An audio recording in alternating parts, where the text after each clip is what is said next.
Día de las chiricotas, día de aquí en Cerrañola, 2023.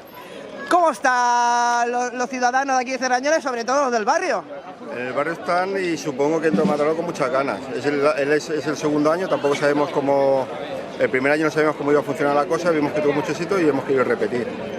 Creemos que la gente tiene ganas de cambiar el chip, después de una pandemia y después de lo que hemos pasado, tenemos ganas de salir a la calle, reír y bueno, esta es la ocasión.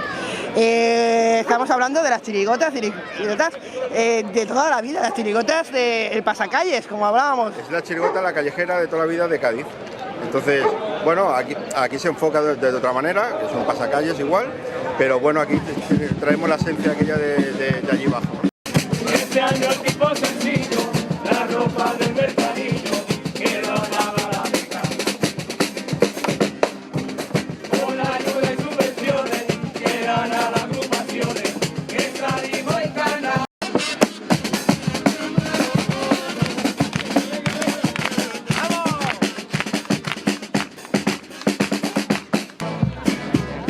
No veas tú que Carvalho vamos a tener que pasar para aparcar el planillo, cuando en todos lados hay que pagar.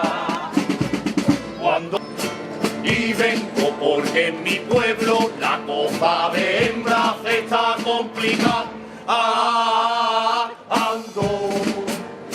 Yo soy un extraterrestre, pero no soy carajote. Yo sé que aquí tenéis buenas mozas, a ver si puedo mojar bigote. Entonces la condena criara, porque la buena comida aquí nunca me faltaba. Los gastos que tenía, el Estado no pagaba.